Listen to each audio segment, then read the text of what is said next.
ഭരണകാലം.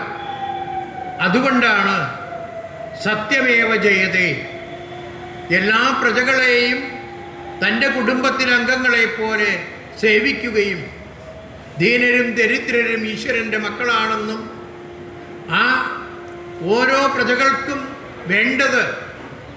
വേണ്ടതുപോലെ തന്നെ ആഹാരം, മരുന്ന്, ഭവനങ്ങൾ ഇതെല്ലാം ശ്രീരാമൻ്റെ ചന്ദ്രൻ്റെ കാലത്ത് കൊടുത്തിരുന്നു.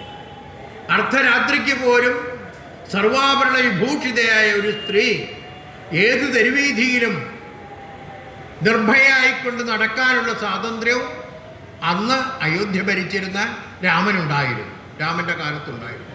അതുകൊണ്ടാണ് രാമരാജ്യം, ആ രാമരാജ്യത്തിൻ്റെ പ്രത്യേകത അതാണ്. ഇന്നിപ്പോൾ എന്താണ്, സന്ധ്യാസമയത്ത് 80 വയസ്സായൊരു മുത്തച്ഛിക്ക് വന്നിട്ട് ക്ഷേത്രത്തിൽ തൊഴുത് ഭയമില്ലാതെ വീട്ടിൽ തിരിച്ചു പോകാൻ പറ്റുമോ?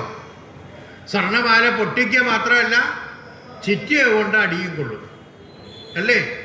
അപ്പോൾ അതാ ആ ഒരു കാലഘട്ടം വരാതിരിക്കാൻ ആ ധർമ്മത്തിൻ്റെയും സത്യത്തിൻ്റെയും മാർഗം നമ്മുടെ നാട്ടിൽ വരാനും ആ സത്യം, ധർമ്മം, ദയ മുതലായവ നിലനിൽക്കാനും കൂടി വേണ്ടിയിട്ടാണ് ഈ രാമായണ മാസമായിട്ട് കേരള ക്ഷേത്ര സംരക്ഷണ സമിതി 1980 മുതൽ ആരംഭിച്ച ഓരോ ഭവനങ്ങളിലും, അതായത് ആ ശ്രീമദ് രാമായണം ഗൃഹേ ഗൃഹേ ദിനേ ദിനേ, എല്ലാ വീടുകളിലും ഒരു രാമായണം ഉണ്ടായിരിക്കണം, ദിനേ ദിനേ നിത്യേനത് പാരായണം ചെയ്യണം എന്ന് നമ്മുടെ പൂർവികരായിട്ടുള്ള ആളുകൾ നമ്മളെ പഠിപ്പിക്കാനും കാരണം.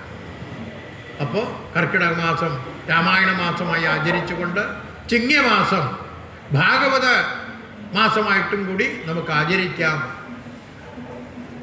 ഇന്ന് ഈ ഇത്രയും വരികൾ അയ്യപ്പസ്വാമിയുടെ മുമ്പിൽ പറഞ്ഞുകൊണ്ട് എൻ്റെ വാക്കുകൾ അയ്യപ്പസ്വാമിയുടെ പാദങ്ങളിൽ സമർപ്പിക്കുന്നു.